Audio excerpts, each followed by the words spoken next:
It has never been more competitive to be a reseller than right now. If you want to make money in this game, you're going to have to be better than your competition. Today, I'm going to give you over 25 tips and tricks to help you stand out from your competition. This is going to be rapid fire style, so let's get into it. First category we are going to jump into is getting more sales. eBay wants you to be an active user on their platform. If you are not listing at least 3 items each day, your store is going to get hidden by the algorithm. You need to remain active on this platform in order to get more sales. And no, end and sell similar doesn't count. Do you really think you can trick a $27 billion company with these little hacks? They know about end and sell similar, and it might be working right now, but it's not going to work in the long term. You're going to have to learn to put in the work. You're going to have to learn to go find the items and list these items every day. Part of being active on this platform also requires you to send, accept, and counter offers. You need to be doing this constantly if you want to gain traction on eBay. It doesn't matter that the buyer sent you a $1 offer on the item. Counter back with what you want,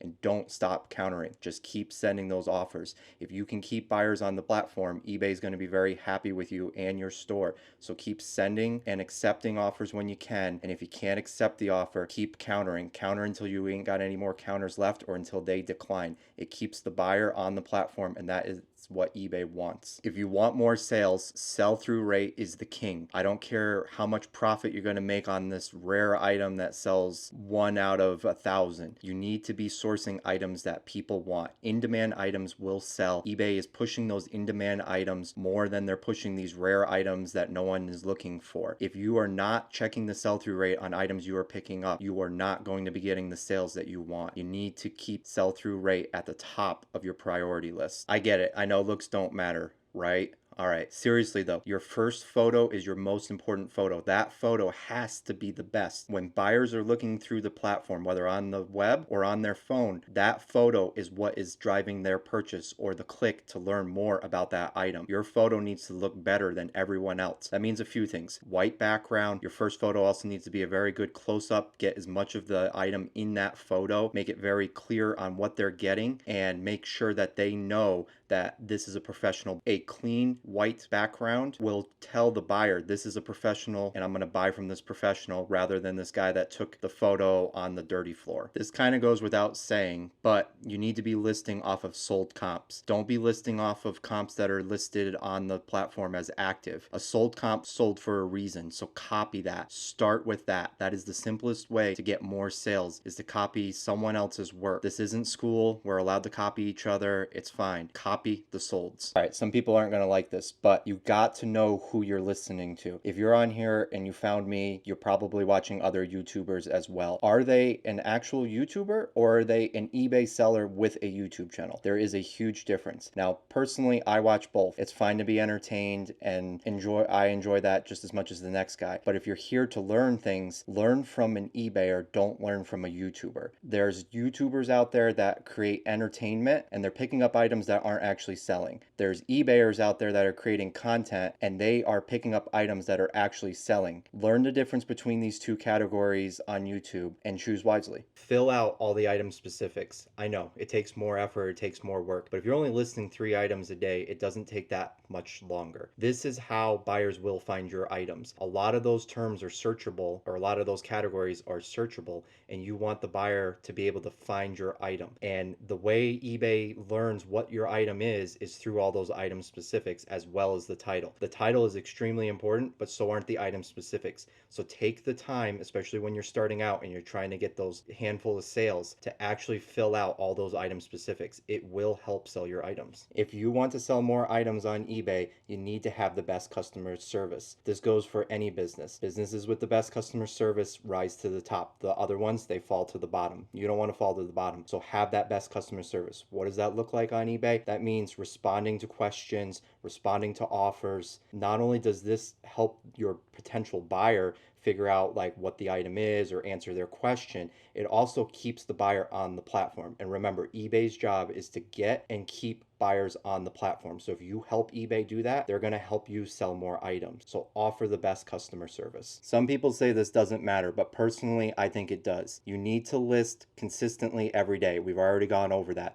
but you need to be consistent at what time you're listing as well. You can use drafts so that you have a draft bank and you work off of that. The way I like to figure this is after a while, you'll kind of get an understanding of when your sales are coming in. Are the majority of them in the evening or the majority of them are in the morning? I find that you want to list about 6 hours for that time frame that your buyers are on the platform. That allows eBay time to get your item up there and categorize it and allow it to be searchable and found on the website. Any later than that or closer to that time frame, it might not actually be searchable on the eBay's website. But if you go too early, the item's going to get buried. Your items get a little bump when you list them. New items always get a bump. So you want to make sure your item is getting listed at that critical time, about 6 hours before your buyers are on the platform. In order to get more sales, you need to be better than your competition. Your competition is lazy. You need to offer faster handling time. Now, don't offer so fast that you can't actually meet it, because it's better to offer a little bit slower handling time and meet it than to delay the packages going out the door. Find that balance. But if you have time to ship the item, even if you have 2 days and you can ship it right now, go ship that item right now. eBay's going to be happy and your customer's going to be happy, because your buyer now got an email saying, hey, your item shipped, and they might go back on that platform. Remember, eBay's job is to get that buyer back on that platform. So if you're helping them do that, they're going to send more sales your way. If you're over delivering, if you're sending out items faster, you're making your customer happy. You're offering that better customer service. And that's what this game is all about. Become a top rated seller and keep it. Seriously, eBay tells us that they push top rated seller sales more than they push anyone else. So maintaining that is critical. So stop getting the defects, stop sending out late shipments, and keep that status so you can have more sales and therefore make more money. Not gonna like this one, but this one is very, very important. You have to accept returns. It's part of the game. If you're gonna do this professionally, whether it's just a side hustle or you want to do it full time, but if you're not just selling one random item around your house, if you're doing this as a business to make money, you have to accept returns. Realize that eBay allows buyers to return the item anyway. They just have to lie about it. And guess what? They have no issue lying about it to force that return. So it's better to accept the returns. Think about it this way. If you went onto a website and they said no returns, you're going to be hesitant to buy from that person. You're not even thinking, oh, I need to return this item. I'm buying it to rent it, or any of those reasons that you think. You just want to know that if something went wrong, I would have the ability to return it. This is going to drive sales. Not only are customers more likely to buy from someone that has returns turned on, but eBay is going to push those stores and those sellers to buyers because they know buyers are looking for it. I'm going to jump into the category of bigger profits. You've now learned how to sell more items, but what good is selling items if you aren't making money? So let's get into this. In order to get more profit, you need to understand your profit margins. If you don't know how to figure this out, watch this video right here. It will teach you everything you need to know about profit and how to know how much money you're going to make on each sale, even before you ever list the item. You have to charge for shipping. It's unfortunate that we're not Amazon and we can't just ship everything for free same day, but this is eBay. And if you want to make money, you need to be charging your buyer shipping. Shipping is getting more and more expensive. They're constantly changing the rates. And if you're not charging for it, you're losing out on money. Once again, check out this video here where I show you how much money you're probably losing on shipping. Because shipping is such a huge expense for us, it's one of our biggest expenses along with buying the items. But sometimes we can get cheaper items, but you can't get cheaper rates. The rates are what they are with shipping. So ship smaller items, pick up smaller items. Smaller items will be less in shipping. You're paying less on that shipping fee, and it's cheaper to ship the item because you don't have to go buy bigger boxes. So anytime your profit margin is a little bit slower or lower, ask yourself, is this item small and how much is it going to cost to ship? If it's a big item with a low profit margin, skip it. There's no point. You're going to lose money on it. A lot of people starting out don't factor in to shipping the cost of the packaging to ship the item. Now, there are ways to lower this cost. You can source free boxes, you can source free shipping supplies, you can dumpster dive, but all that takes time, and time is money as well. So you have to kind of balance that. But one way to bring up your profit margins is to source free or cheaper shipping options. The final way I got for you guys to get bigger profit margins is to stop buying high return rate items. Yeah, I know. Electronics and clothing, all these items, every time they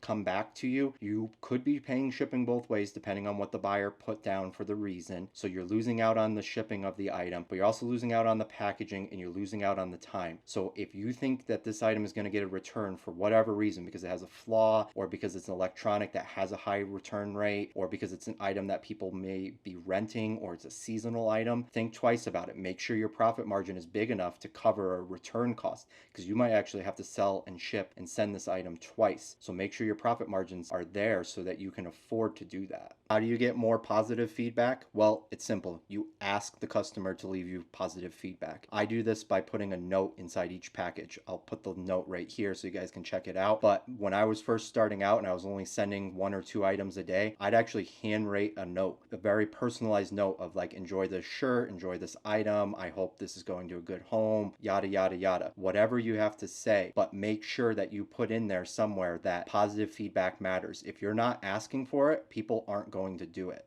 I'm going to ask something of you guys right now. If you could hit that like and subscribe button, it would really help grow this channel. This channel takes a lot of time away from reselling for me, and I want to grow it. And the only way to do that is with your guys' support. So please consider hitting that like and subscribe button. What else can you do for positive feedback? You can pack your items well. Nothing leads to more negative feedback than shipping your item in a cereal box or shipping your item in a Walmart bag taped up. You're a professional, you're a reseller. This is a business. You need to treat it like that. Ship your item the way you would want to receive it. Stop reusing boxes from around the house. Stop shipping in dirty boxes or dirty bags.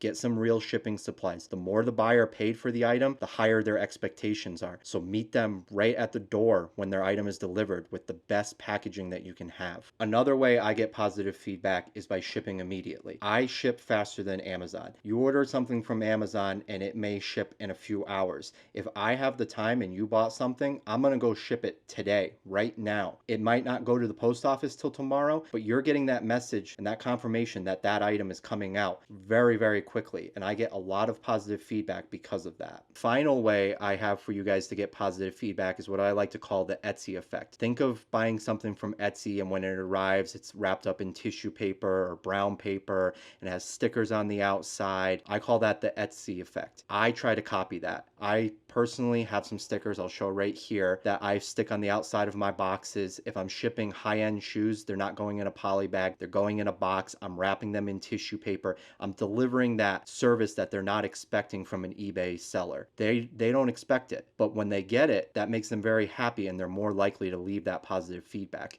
So anything you can do to make that buyer's experience better, do it and they'll leave you positive feedback for it. So earlier I said you have to accept returns, and that's true, but there's a few ways to limit the amount of returns that you have. The easiest way is to have accurate descriptions of your item. If you're trying to sell something with a flaw, that better be in the description, it better be in the condition report, and it better be photographed very well so that that buyer knows that that item has a flaw or that item is broken. If you're not accurately describing your items, you're going to get more returns than everyone else. The best customer service can also help lower your return rate. So if a buyer asks you a question about an item that they received, whether it's they don't know how to turn it on or the item's broken, you best be answering those questions. The faster you can answer those questions and the more accurate you can answer those questions, the less likely you are to get a return. I will spend a great amount of time helping a customer to avoid those returns. If you want to avoid returns even further, stop using stock photos and stop using AI descriptions. The AI tool on eBay is complete garbage. It tries to sell your item, it tries to make your item the best that it can be. My rule is underwhelm, over deliver. I will point out every little flaw. I will list it in the description and the condition report so that buyer knows exactly what they're getting. And then when they get it, that item might be in better condition, but I'm not going to oversell it, especially using that AI tool that eBay has on their website. Also, if you use stock photos and you're selling used items, one, that's a policy violation, so stop doing that. And two, the buyer doesn't have an accurate photo of what the item actually is and the condition of the actual item. Make sure your photos match the item. You have to have the best and the most photos. That is how buyers purchase items. They don't read the conditions, they don't read the description. You need to be taking as many photos as you possibly can, or whatever makes sense for the item, and you need to be pointing out, like actually pointing with your finger, any flaw or any broken part on that item, because the chances that that buyer reads the description or the condition report is pretty minimal, but the chances that he scrolls through the photos quick and sees your finger pointing at something is a lot higher. So if you do this, it will help lower your returns. This is a group effort. If we want less returns on eBay, we need to stop rewarding bad buyers on eBay. eBay is doing nothing to prevent these bad buyers. So if you get a bad buyer who is scamming you or attempting to return a used item or any of those things, you need to know what your seller protections are and use every single one of them.